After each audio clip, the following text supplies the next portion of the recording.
علیکم ورحمۃ اللہ وبرکاتہ۔ ہمارے لیے بھی مجھ سے زیادہ آپ سب کے لیے نہایت خوشی مسرت کی بات ہے، ہماری سعادت ہے، اور آپ کے سامنے حضرت مولانا تشریف فرما ہے۔ بیماریاں یقیناً آپ کمزوری محسوس کر رہے ہیں، چلنے کے اعتبار سے چھڑی بھی ہے اور ہاتھ میں ایک آدمی کا سہارا بھی، اور ابھی ایک لمبی بیماری سے بھی آپ اٹھیں، مگر ان تمام باتوں کے باوجود آپ کی محبت، آپ کا تعلق، آپ کے شہر کا تعلق، یہی محبت ہے جو حضرت کو یہاں کھینچ لاتی ہے۔ پہلے تو یہ کہ ہم سب دعا کریں، اللہ تبارک و تعالی حضرت کی عمر کو دراز فرمائے، ان کے سایہ عاطفت کو ہمارے سروں پر تا دیر باقی رکھے، اللہ نظر بس سے بچائے، اللہ نظر بس سے بچائے۔ بہت ہی خوش نصیب ہیں آپ سب، اس وقت تشریف فرمائیں، اور انشاءاللہ جتنی طبیعت میں بشاشت ہوگی آپ سے خطاب فرمائیں گے، مگر اس سے پہلے میری درخواست ہے اس جلسے کو کوئی عمومی جلسہ نہ بنائیں۔ ایسا نہیں کہ بات سنی ہم اور آپ چلے گئے، جن حالات سے ہم سب گزر رہے ہیں مجھ سے زیادہ آپ واقف ہیں، کیا کرنا چاہیے، کیا ہونا چاہیے، ہم کیا تبدیلی لا سکتے ہیں اپنے اندر بڑی آسانی کے ساتھ، اور ہم اپنے آپ کو کس طرح سے بدل سکتے ہیں، یہی سارا موضوع انشاءاللہ آپ کے سامنے آئے گا۔ اس لیے اللہ کے لیے ہر بات کو دل کے کانوں سے سنیں اور نیت کریں، اللہ کے گھر میں اللہ سے عہد کریں انشاءاللہ کہ سنیں گے بھی، عمل بھی کریں گے، اور یہاں سے جانے کے بعد پوری طرح سے عملی طور پر اسے زندگی میں لائیں گے۔ اور اس گناہگار کی آپ سے درخواست یہ ہے، تمام علماء کرام کے لیے، بالخصوص حضرت بھائی صاحب دامت برکاتہم کے لیے، اپنی دعاؤں میں کچھ خصوصی حصہ بنا دیں۔ اس گناہگار کی اس بات کو مان ہی لیجیے گا، بڑا احسان ہوگا ہم سب پر کہ اللہ ان کے سائے کو ہم سب پر اور پوری امت پر عافیت کے ساتھ باقی رکھے۔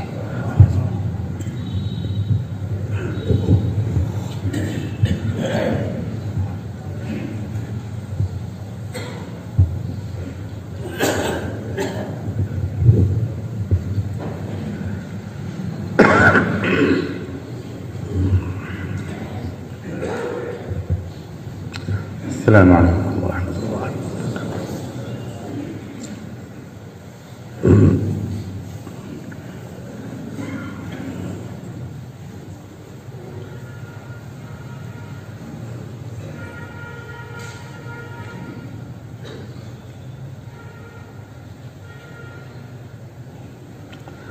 الحمد للہ وکفى وسلام علی عباده الذین اصطفى۔ اعوذ باللہ من الشیطان الرجیم، بسم اللہ الرحمن الرحیم۔ قل ان کان آباؤکم وابناؤکم وازواجکم وعشیرتکم واموال اقترفتموها وتجارة تخشون كسادها ومساكن ترضونها أحب إليكم من الله ورسوله وجهاد في سبيله فتربصوا حتى يأتي الله بأمره۔ وقال تعالى ففروا إلى الله إني لكم منه نذير مبين ولا تجعلوا مع الله إلها آخر إني لكم منه نذير مبين۔ سبحان ربك رب العزة عما يصفون وسلام على المرسلين والحمد لله رب العالمين۔ اللهم صل على سيدنا محمد وعلى آل سيدنا محمد وبارك وسلم۔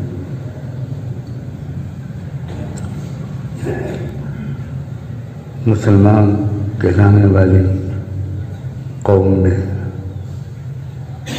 ہر زمانے میں تین طرح کے لوگ ہوتے ہیں۔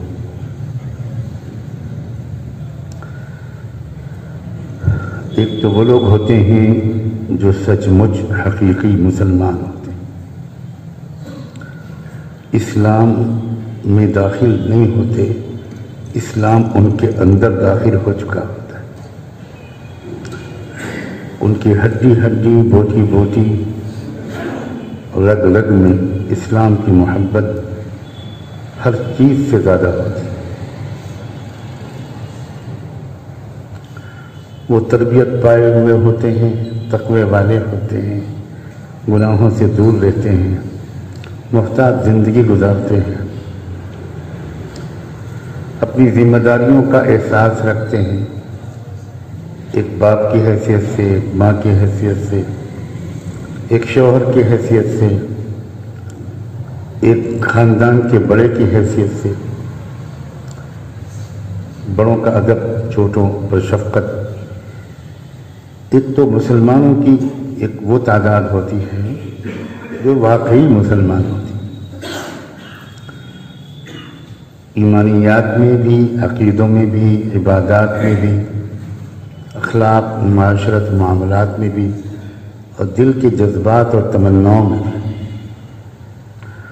وہ اسلام کے وفادار ہوتے ہیں۔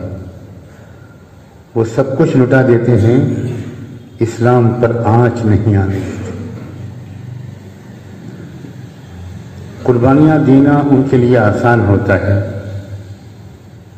لیکن اسلام اور مسلمانوں کو تکلیف میں مبتلا دیکھنا ان کے لیے ممکن نہیں ہوتا۔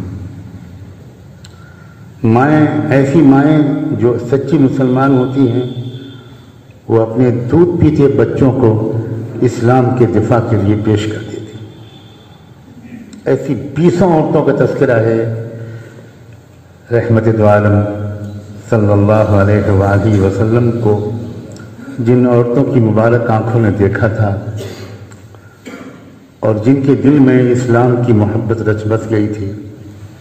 ان میں ایسی ایسی عجیب، بہادر، وفادار، غیرت مند عورتیں۔ جب کسی کوئی نوجوان سچا مسلمان ہوتا ہے تو اس کی نواری کی طاقتیں کمزوروں کو دبانے میں اور دوسرے حیوانی جذبات کی تسکین میں استعمال نہیں ہوتی۔ ایسے نوجوان اپنی نگاہوں کو، دامن کو بچا کر رکھتے ہیں اور اپنے جذبات کو حق کی سربلندی کے لیے، مظلوموں کی مدد کے لیے استعمال کرتے ہیں۔ یہی مسلمان ایسے ہر دور میں ہوتے ہیں، اور یہ تعداد میں ہمیشہ کم ہوتے ہیں، بہت کم ہوتے ہیں۔ ثلۃ من الاولین وقلیل من الاخرین، بہت کم ہوتے ہیں۔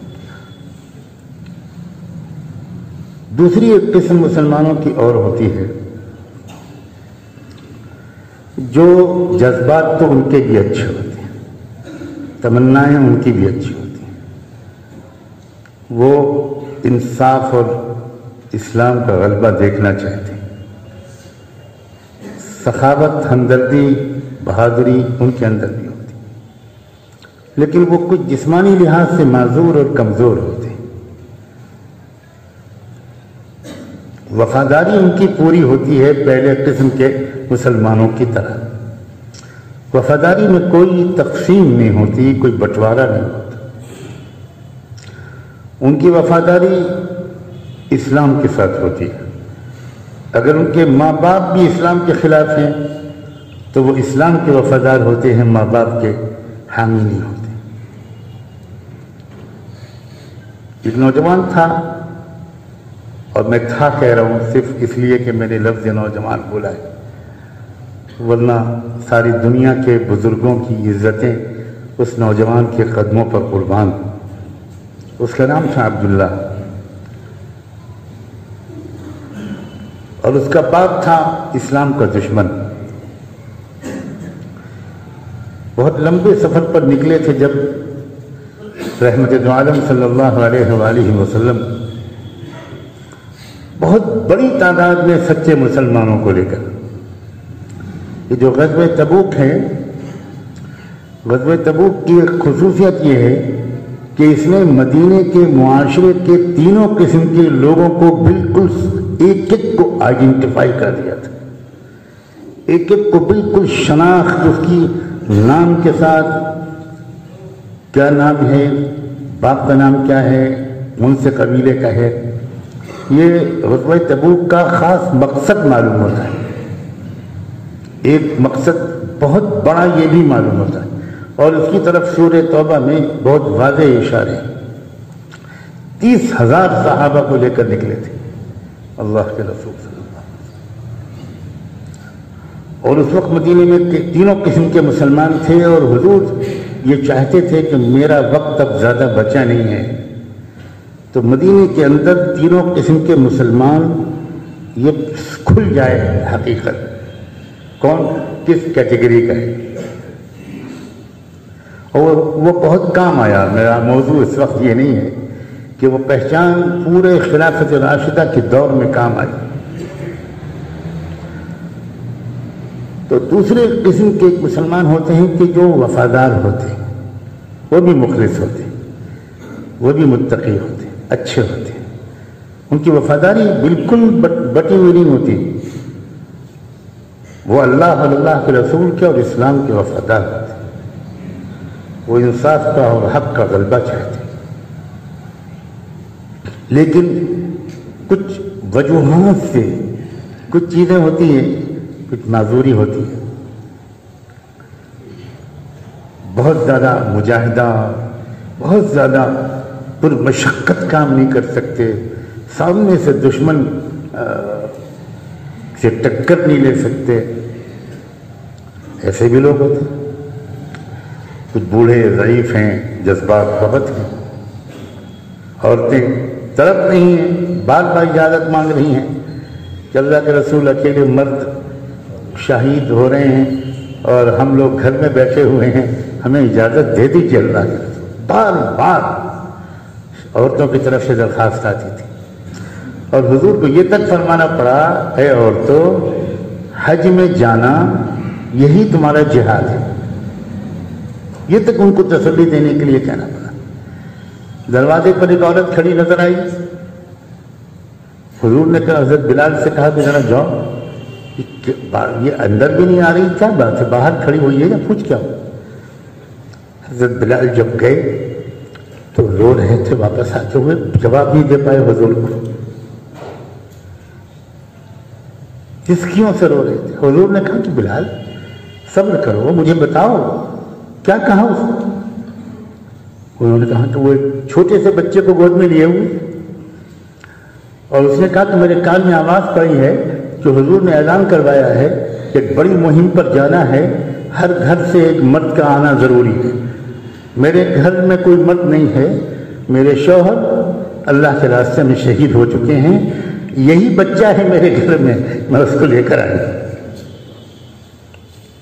حضور نے انگلی اوپر اٹھائی، آسمان کی طرف دیکھا، کہا اللہ دیکھ لیجئے گواہ رہی ہے، ایسی بندیاں جس امت میں ہوں، کیا وہ امت کفار سے شکست کھائے گی؟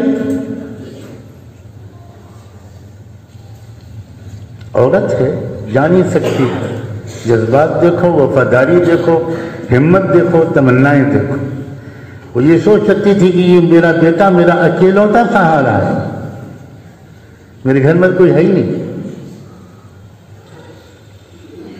تو دوسری قسم ایک ہوتی ہے مسلمانوں کی، جن کے جذبات، جن کی بہادری، جن کی ہمت، جن کے حوصلے، جن کی تمنائیں، جن کی وفاداریاں پہلے قسم کے مسلمانوں کی طرح ہوتی ہیں. لیکن کوئی عذر ہے جس کی وجہ سے وہ اس طرح جسمانی طور پر مشقت اور بہادری والے کام نہیں کر پاتے.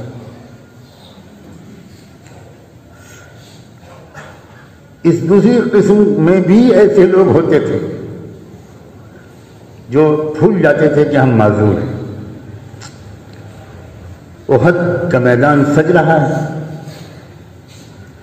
صحابہ کرام تیار ہو کر آ رہے ہیں ہتھیار لے کر. ایک صحابی جو ایک کام کٹی ہوئی تھی، معذور تھے، وہ بیساکھی کے سہارے، عمرو بن جموح نام تھا ان کا، وہ لنگڑاتے ہوئے حضور کے پاس آتے. اللہ کے رسول مجھے قبول کر لیجیے۔ حضور جواب دیتے ہیں اما انت فقد وضع اللہ عنک الجہاد، عمر تم معذور، تمہیں کوئی ثواب میں کمی نہیں ہوگی، اللہ دیکھ رہا ہے کہ تمہارا کیا ہے، تم اس سفر میں مت جاؤ۔ ان کا بیٹا آ کر کہتا ہے اللہ کے رسول ابا کو گھر بھیج دیجئے، آپ نے بہت صحیح فیصلہ فرمایا، مجھے بھیج دیجیے۔ حضور نے کہا ٹھیک تم جاؤ۔ اب اپنے جب وہ بوڑھے اور لنگڑے رونے لگتے ہیں کہ اللہ کے رسول کیا غیرت میری گوارا کرے گی کہ میرا بیٹا جائے اور میں گھر پہ واپس بیٹھ جاؤں۔ حضور ایک تمنا ہے میری، قیامت کے میدان جب اللہ تعالیٰ بلا کر پوچھے گا کیا کر کے آئے ہو، تو میں کہوں گا کٹی ہوئی ٹانگ اور لنگڑے پیر کے ساتھ جہاد کر کے آیا۔ حضور نے یہ سنا اور کہا ٹھیک ہے جاؤ، اور وہ گئے اور شہید ہوئے۔ اور اس کے بھی آگے سنو سچے مسلمانوں کی تمناؤں کا احترام اللہ کس طرح کرتا ہے کہ جب حضور نے جائزہ لیا کتنے میرے ساتھی چہیتے شہید ہوئے، اور آپ نے حکم دیا کہ تدفین تو مدینے میں ہوگی، بقی میں سب کو دفن کیا جائے گا، چلو سب کے لاشوں کو مدینے کی طرف لے کر چلو۔ عمرو بن جموح کی لاش کو اونٹ پر رکھا گیا، جیسے ہی مدینے کی طرف کو اس اونٹ کو چلایا گیا وہ اونٹ بیٹھ گیا، پھر اٹھایا اسے، پھر مدینے کی طرف چلایا گیا، پھر بیٹھ گیا۔ جو صحابی اونٹ کو چلانے کی کوشش کر رہے تھے انہوں نے اونٹ کو الٹے رخ پر کیا، احد کے رخ پر، تو چل پڑا، پھر اس کو رخ بدلا، مدینے کی طرف لے کر چلنے کی کوشش کی، پھر بیٹھ گیا۔ حضور سے آ کر لوگوں نے کہا کہ یہ کیا ہو رہا ہے اللہ کے رسول، یہ ہمارے دوست اور ساتھی شہید عمرو بن جموح کا عجیب معاملہ ہے، مدینے کی طرف اونٹ کو لے کر چلتے ہیں، ان کی لاش کو اس کے اوپر رکھ کر تو وہ چلتے ہی نہیں، الٹی سمت پر ہانکتے ہیں تو چل پڑتا ہے۔ حضور نے کہا کہ ان کے گھر میں جا کر پوچھو گھر والوں میں کوئی ہے کہ کیا گھر سے نکلتے وقت عمرو نے کوئی دعا مانگی تھی؟ تو ان کی بیوی نے کہا کہ جی اللہ کے رسول سے کہہ دو کہ میرے شوہر نے نکلتے وقت یہ دعا مانگی تھی کہ اللہم لا تردنی الی اہلی حیا او میتا، اللہ مجھے میرے گھر واپس نہ بھیجیو، چاہے میں زندہ رہوں یا مردہ، میں گھر واپس نہیں آنا چاہتا۔ حضور نے فرمایا یہیں دفن کرو، عمرو بن جموح کی دعا قبول ہو چکی ہے، وہ مدینہ نہیں جائے۔ کیا جذبات تھے، کسے کہتے ہیں مسلمان؟ مولانا شمس نوید عثمانی آج یاد آ رہے ہیں، ان کی ایک کتاب ہے کیا ہم مسلمان ہیں؟ ایسے ہی صحابہ کے واقعات کو انہوں نے اس میں نقل کیا ہے، اور آخر میں صرف ایک سوال کیا ہے کہ کیا ہم مسلمان ہیں؟ تیسری قسم ایک ہوتی ہے، اور ہائے افسوس کہ اب تو لگتا ہے کہ وہی اب بس مسلمان زیادہ تر وہی ہیں۔ تیسری قسم وہ ہوتی ہے کہ جو مفاد پرست ہوتے ہیں، کاروبار زیادہ عزیز ہوتا ہے، اسلام عزیز نہیں ہوتا، مکان اپنے، بلڈنگیں، بستر، دکان، کاروبار، شاپنگ سینٹرز، کھیت باغ یہ زیادہ عزیز ہوتے ہیں، اسلام عزیز نہیں ہوتا۔ بیویاں عزیز ہوتی ہیں، بچے پیارے ہوتے ہیں، ان سے محبت زیادہ ہوتی ہے، اللہ اور رسول سے تھوڑی سی محبت ہوتی ہے، بس زیادہ نہیں ہوتی۔ جو آیت میں نے پڑھی تھی اس میں اللہ نے کہا ہے کہ ایک بات کان کھول کر سن لو کہ اگر تم کو زیادہ محبت باپوں سے ہے، اولاد سے ہے، بیویوں سے ہے، اپنے خاندان سے ہے، اپنے کاروبار سے ہے، اپنی مال سے ہے، اپنے کاروبار سے ہے، وہ تجارتم تخشون کسادہا، اگر اللہ اور رسول کے مقابلے میں اور اللہ اور رسول کے مقابلے اللہ رسول کے ساتھ ان کے دین کے دفاع کے لیے قربانیاں دینے اور مجاہدے کرنے کی بنسبت تم کو ان چیزوں سے زیادہ محبت ہے تو کان کھول کے سن لو، اللہ کہتا ہے اب انتظار کرو میری پکڑ کا، میرے عذاب کا۔ یہ تیسری قسم۔ میں اور آپ اپنا جائزہ لے سکتے ہیں، کسی اور کا جائزہ لینا حرام ہے، بالکل اجازت نہیں۔ اپنا جائزہ لیجیے مجھے کس سے زیادہ محبت،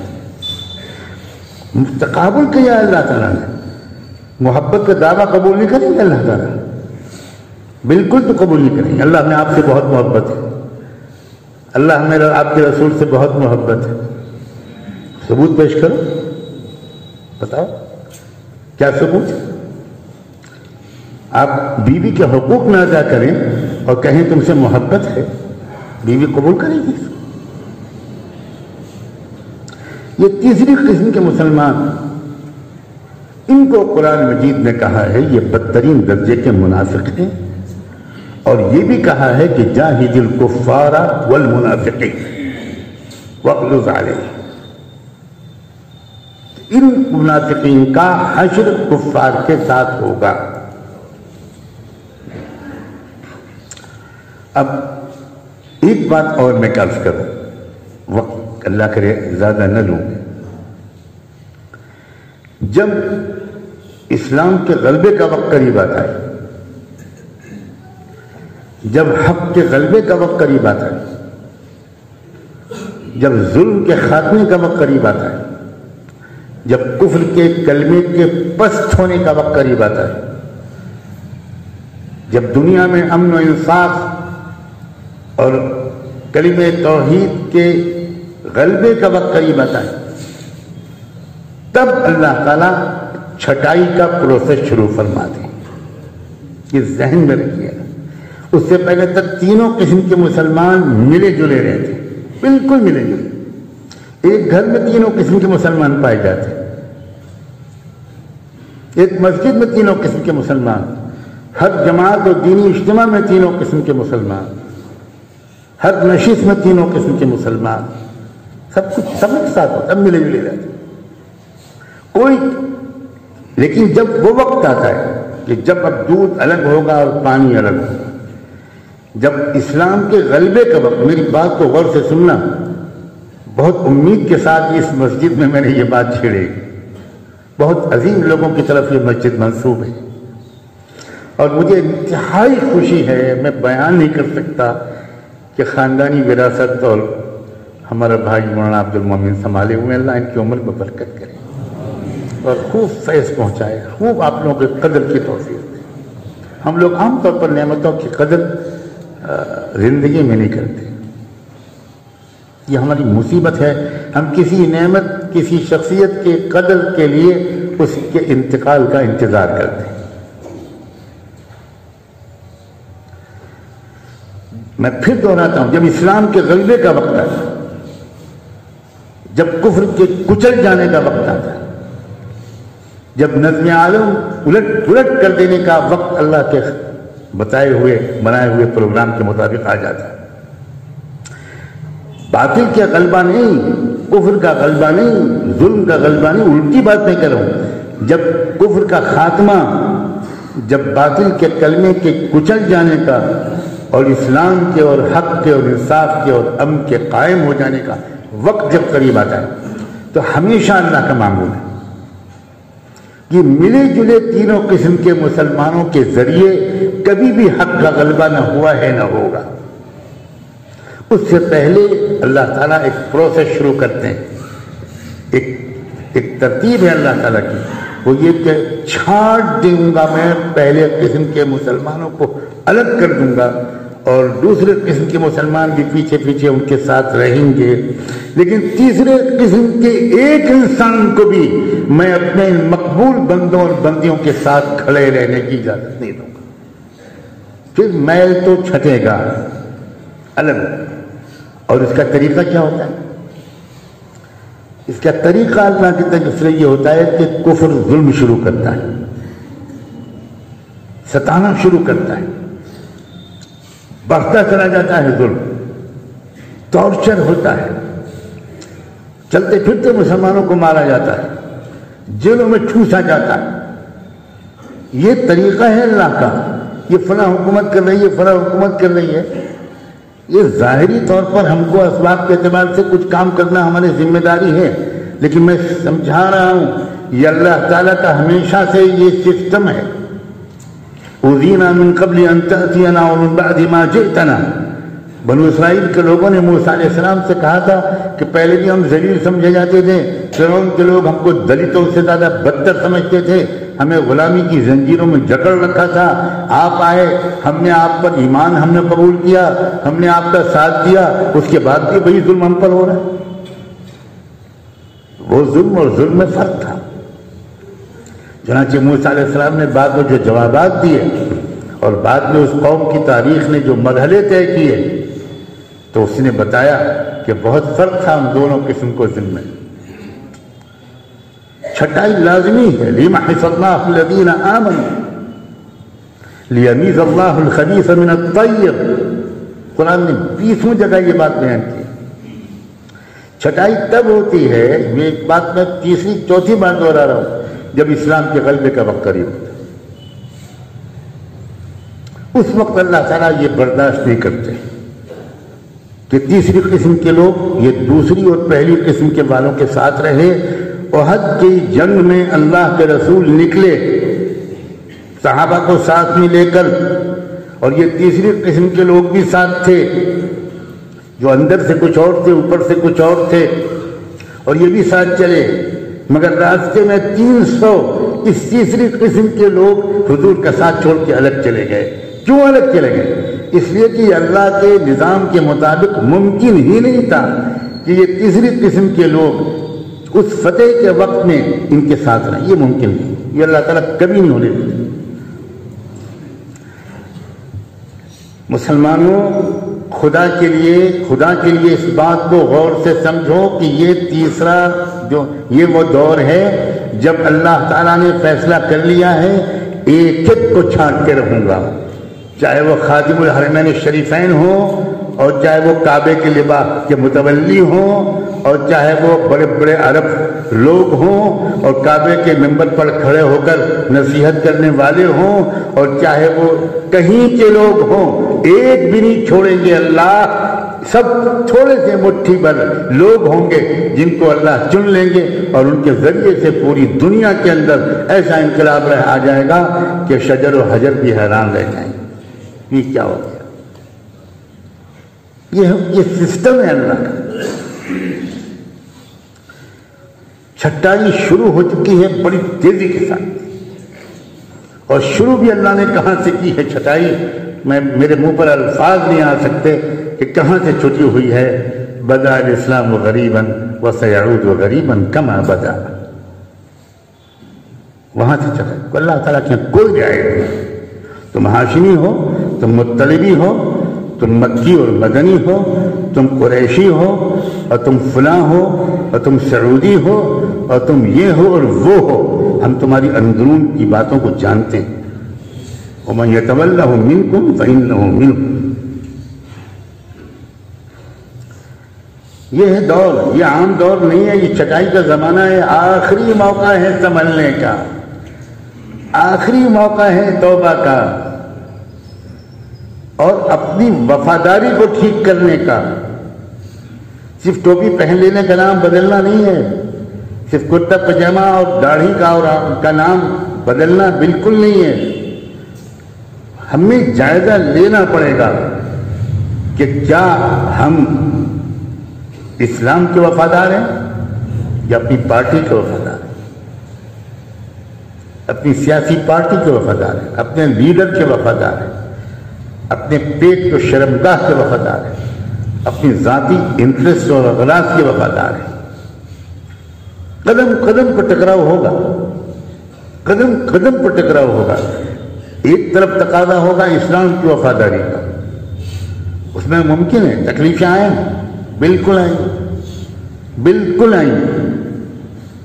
جیل بھی آئے گی، پھانسی بھی ہوگی، سزائے موت بھی ہوگی، فقر و فاقہ بھی ہو سکتا ہے، پتہ نہیں کیا کیا ہو سکتا ہے. یہ تو بالکل یقینی بات ہے کہ کہ چھٹائی لازمی ہے، مگر عجیب بات ہے یہ حالات اور یہ چھٹائی، خدا کرے اتنی ہی بات سے آپ سمجھ گئے ہوں، یہ انتہائی شاندار مستقبل کی علامت ہے۔ بات الٹی ہے۔ اگر اسلام کا غلبہ ابھی دور ہوتا، ابھی اس میں کئی صدیاں باقی ہوتی، تو میں پورے یقین کے ساتھ عرض کرتا ہوں اس مسجد میں بیٹھ کر کہ ابھی بھی وہ حالات نہ آتے، نہ یہاں آتے، نہ یورپ میں آتے، نہ امریکہ میں آتے، نہ عرب میں آتے، نہ مشرق میں آتے، نہ مغرب میں آتے، نہ شمال میں آتے، نہ جنوب میں آتے۔ ہر جگہ حالات اسی طرح کے آ رہے ہیں۔ یہاں آپ پوچھ لیجئے کہ بھی فلاں کی حکومت ہے، اور باقی جگہ یہ تو خداوندی ایک نظام ہے، اور اس نظام کو دیکھ کر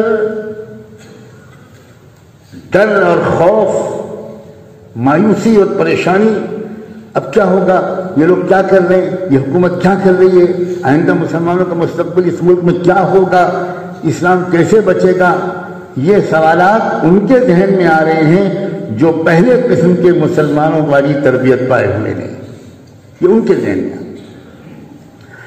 ورنہ جن کا ایمان مضبوط ہے، جن کا علم گہرا ہے، جن کی سمجھداری بہترین ہے، جو قرآن کو سمجھے ہوئے ہیں، جو اچھی صحبتیں پائے ہوئے ہیں، وہ اپنے وقت کو موبائل میں ضائع نہیں کرتے، انٹرنیٹ میں ضائع نہیں کرتے، بازاروں میں گھومنے میں ضائع نہیں کرتے، وہ سمجھداروں کے پاس بیٹھ کر سمجھداری کی باتیں سننے میں اپنا ایک ایک منٹ استعمال کرنے کی کوشش کرتے ہیں۔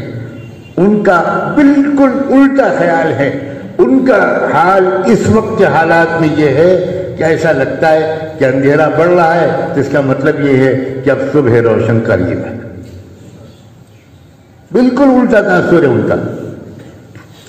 ان کو فکر جانتے کہ اس بات کی ہے، میں صاف کہنا چاہتا ہوں، پہلی قسم کے اس وقت جو ایمان والے ہیں ان کو فکر یہ ہے کہ میرا بھی شرکت، میری بھی اس فتح والی مہم میں ہو پائے گی کہ نہیں ہو پائے گی، یہ فکر ہے۔ فتح تو ہوگی، الا ان نصر اللہ قریب۔ اس ملک کو بھی پہچاننا مشکل ہوگا، اس کے چپے چپے سے کلمہ توحید کی آواز آئے گی، یہ چمن معمور ہوگا نغمہ توحید سے، یقیناً اس میں کوئی شک نہیں ہے۔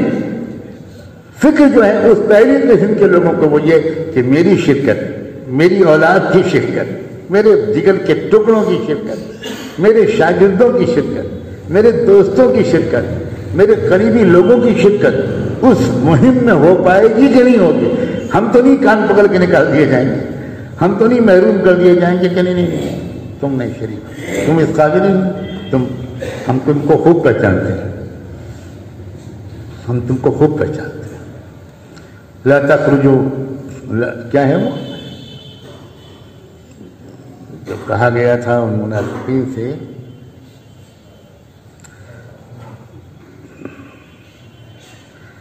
تم کبھی نہیں نکل پاؤ گے، بہت سخت ترین آیت ہے وہ۔ جن لوگوں نے دھوکہ دیا تھا اسی تبوک کے موقع پر ان سے اللہ نے کہا ان سے کہہ دو کہ تم کو کبھی بھی راہ جہاد میں نکلنے کا موقع نہیں ملے گا، لن تقاتلوا معي عدوا ولن تخرجوا معي ابدا، کسی دشمن سے مقابلے میں کبھی تم کو میرے ساتھ دینے کا موقع توفیق نہیں ملے گی، اور کبھی تم آئندہ راہ خدا میں میرے ساتھ نکل نہیں سکو گے۔ صاف صاف لن تخرجوا معي ابدا۔ یہ وہ دور ہے جس میں ہم داخل ہیں، یہ بتانا فرض ہے، اس لیے عرض کر رہا ہوں خدا کے لیے اس بات کو واقعی ایک آگاہی سمجھیں۔ اسی لیے میں نے دوسری آیت پڑھی تھی، فَفِرُّوا إِلَى اللَّهِ إِنِّي لَكُمْ مِنْهُ نَذِيرٌ مُبِينٌ، بھاگو اللہ کی طرف۔ بھاگتا تو آدمی اس وقت ہے، اور بھاگنے کو اس وقت کہا جاتا ہے جب معاملہ ایمرجنسی ہو، ارجنٹ ہو، وقت کم ہو، اس وقت کہا جاتا ہے۔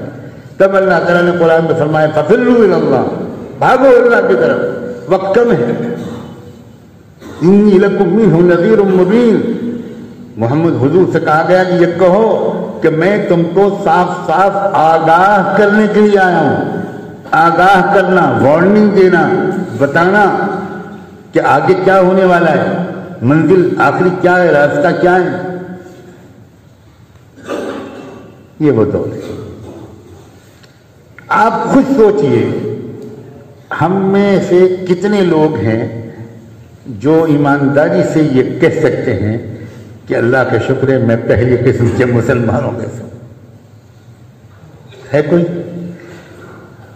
جو ہو اس کو مبارک.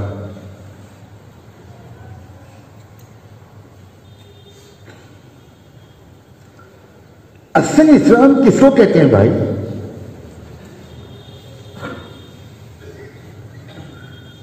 مسلمان ہونے کے تقاضے کیا ہیں؟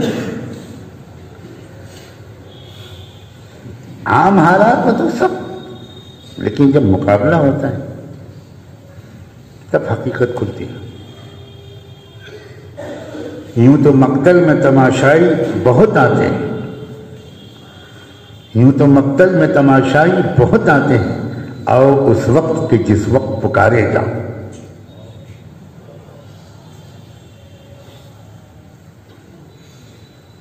ڈرنے کا، خوف کرنے کا، مایوس ہونے کا کوئی سوال ہی نہیں بنا. اصل میں چونکہ ہم لوگوں نے اس دنیاوی زندگی کو لہو و لعب بنا لیا ہے، زینت و تفاخر فی الاموال والاولاد. ہمیں بس مزے مزے کی زندگی گزارنا ہم چاہتے ہیں، کوئی چیلنج نہ آئے، کوئی پریشانی نہ ہو. یہ ہماری سب کی مصیبت ہے.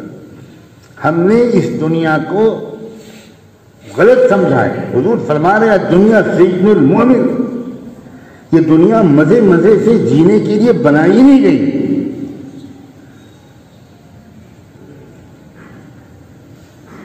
ہمیں اللہ تعالیٰ سے عافیت ضرور مانگنی ہے، لیکن عافیت مانگنے کا یہ مطلب ہے تو کیا اللہ کے رسول کو عافیت مانگنا نہیں آتا تھا؟ کیا صحابہ کرام کو عافیت مانگنا نہیں آتا تھا؟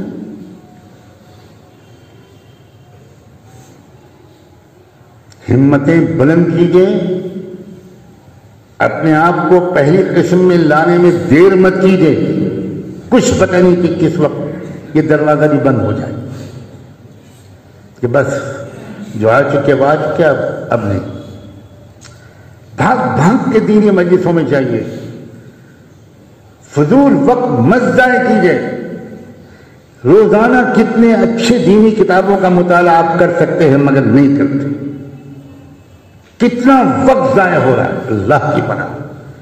بیٹھکوں میں، گپا سٹک میں، بازاروں میں، ٹی وی دیکھنے میں، موبائل دیکھنے میں، کھیل کرنے میں. کیا وقت ہے، کیا زندگی ہے.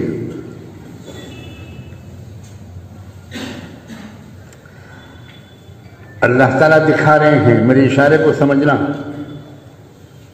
اللہ تعالیٰ دکھا رہے ہیں دنیا کی دو قومیں، دو جگہ کے مسلمان، پوری دنیا کے سب سے زیادہ غریب، سب سے زیادہ ظلم و تشدد کا نشانہ. 40 سال سے مسلسل بموں کی بارش ان پر ہو رہی ہے، دنیا بھر کے ہتھیار ان پر استعمال ہو رہے ہیں. لیکن دو جگہ کے مسلمانوں کو میں سلام بھیجتا ہوں، ایک فلسطین اور ایک افغانستان. کھل کے کہہ رہا ہوں ان نوجوانوں نے پہلی قسم کا مسلمان بننے کی کوشش کی ہے تو ساری دنیا کا باطل الٹا لٹکا ہوا ہے اور بلینز آف ڈالرز وہاں پر خرچ کیے جا رہے ہیں، مگر اسلام کا جھنڈا جھکنے کو تیار نہیں. ہمارے سامنے کے واقعات ہیں بھائی. ہم بدر اور احد کے واقعات بیان کریں، بالکل بیان کرنا، ہمارے سامنے کے واقعات ہیں. افسوس لوگوں کو ان خبروں کی کوئی جستجو نہیں ہے. غزہ کے مسلمانوں کے پاس ایک بسکٹ نہیں آ سکتا، ایک چاکلیٹ اور ٹافی نہیں آ سکتی. راستے بند کر دیے گئے ہیں. دنیا کا اس سے بڑی کوئی جیل نہیں ہے. کوئی کاروبار نہیں ہو سکتا، کوئی پارسل نہیں آ سکتا، دنیا سے کوئی تجارت نہیں ہو سکتی. دنیا چھوڑیے پڑوس کے ممالک سے نہیں ہو سکتی. پڑوس کے عرب ممالک ان کے دشمن بن گئے. پڑوس کے عرب ممالک نے سب کچھ ان کے لیے بند کر دیا ہے اور یہ طے کر دیا کہ یہ فلسطین کے یہ سرکھرے ان کو جینے نہیں دیں گے، یہ بھوک سے تڑپ تڑپ کر مر جائیں، مگر میں کس طرح اپنی محبت کا اظہار کروں؟ ان حالات 2018 اور 2019 اور 2019 اور 2020 ان 2 سالوں میں 21,000 لڑکیاں وہاں حافظ قرآن بنی، لڑکیاں مخیمات و تحفیظ القرآن، وہاں خیمے لگتے ہیں، مدرسے نہیں بن سکتے، اسکول نہیں بن سکتے، تعمیر نہیں ہو سکتی، سیمنٹ نہیں ہے، اینٹیں نہیں ہیں، سریا نہیں ہے، کسی چیز کی سپلائی نہیں ہو سکتی، انہوں نے خیمے لگائے اور خیموں میں لکھا ان خیموں میں جو لڑکیاں پردے کے ساتھ قرآن حفظ کرنے کے لیے آ سکے وہ آ جائیں۔ 21,000 لڑکیاں حافظ بن گئی۔ کیا قوم ہے!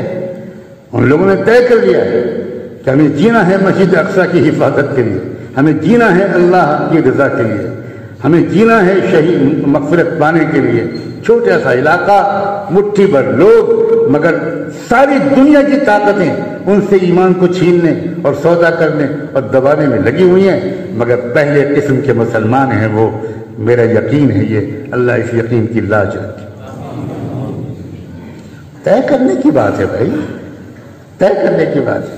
ایک آدمی طے کر لیتا ہے کہ مجھے ہمالیہ کی سب سے اونچی چوٹی ایوریسٹ تک پہنچنا ہے، ماں سمجھاتی ہے، باپ سمجھاتے ہیں، دوست سمجھاتے ہیں، سب لوگ روکتے ہیں، مگر وہ پہنچ جاتا ہے۔ کیا ملتا ہے اس کو اوپر پہنچنے سے؟ ایک فوٹو چھپ جاتا ہے۔ مطلب انسان کوئی بات طے کر لے، اسے کوئی طاقت اسے روک سکتی ہے؟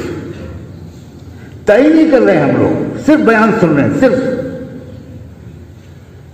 بیان سن رہے ہیں، اور تھوڑا بہت طے کرتے ہیں کہ ٹھیک ہے آج نماز پڑھیں گے، اور تھوڑا سا تو ہی ناداں چند کلیوں پہ قناعت کر گیا، تو ہی ناداں چند کلیوں پہ قناعت کر گیا، ورنہ گلشن میں علاج تنگی داماں بھی تھا۔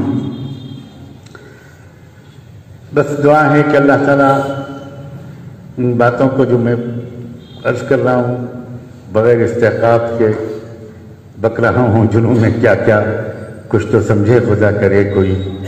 اسلام کا غلبہ قریب ہے، میں ہزاروں بار قسم کھا کر یہ بات کہنے کو تیار ہوں، اور پچھلے 15-20 سال سے ہر وقت میں یہی کہہ رہا ہوں، بالکل قریب۔ لیکن یاد رکھنا اسلام کا غلبہ الگ چیز ہے، میرا تمہارا غلبہ الگ چیز ہے، بالکل الگ چیز ہے۔ خوش مت ہو جانا کہ اسلام کا غلبہ جب آئے گا تو مزے لوٹیں گے، نا، مجھے نہیں لگتا کہ اس وقت ایک پورے ضلع کے اندر پہلے قسم کے مسلمان کیا 5 بھی ہوں گے؟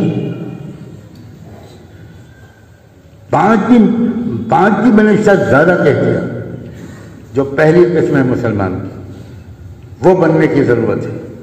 آگ لگ جانی چاہیے ہمارے سینے میں کہ وہ بن کے رہنا ہے، چمٹ جانا چاہیے اپنے یہاں کے علماء سے کہ بس اب فیصلہ کر دیا اب مجھے بنا دیجئے پہلے قسم کا مسلمان، میں کچھ نہیں جانتا، مجھے پہلے قسم کا مسلمان بننا، وفاداری والا، بہادری والا، سخاوت والا، ہمدردی والا، سمجھداری والا۔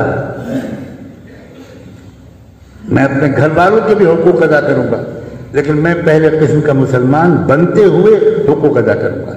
میں لوگوں کی خواہشات کے مطابق اپنی جنت کا سودا نہیں کروں گا، کوئی مجھے بچانے کے لیے نہیں آئے گا، نہ قبر میں اور نہ میدان حشر میں۔ اللہ تعالیٰ ان کلمات میں خیر و برکت ڈالے، اور ہمارے اندر کچھ عزم، کچھ حوصلہ، کچھ آگے بڑھنے کا ایک پختہ ارادہ، اور اللہ سے چمٹ جانا، اللہ سے چمٹ جانا۔ آپ علماء سے بھی چمٹیے، اور اس سے زیادہ میں کہتا ہوں اللہ کے قدموں پر پڑ گئے، روزے رکھیے اور بلک کر اللہ سے کہیے کہ اللہ ہم تو سمجھتے نہیں کہ پہلی قسم کیا ہوتی ہے، دوسری قسم کیا ہوتی ہے، آپ سب جانتے ہیں، اللہ مجھے پہلی قسم میں کے لیے قبول کر لیجیے، پہلی قسم کے لیے قبول کر لیجیے۔ مجھے کسی کی داد نہیں چاہیے، مجھے شہرت نہیں چاہیے، کسی کو پتہ بھی نہ چلے، لیکن میں تیسری قسم میں جینا اور مرنا نہیں چاہتا، مجھے اس سے نکال لیجیے، مجھے اس سے نکال لیجیے، اور مجھے پہلی قسم میں لے آئیے۔ یہی دعا آپ سب میرے لیے بھی کریں، بہت زیادہ آپ کا احسان ہوگا۔ جزاکم اللہ وبارک فیکم، وآخر دعوانا ان الحمد للہ۔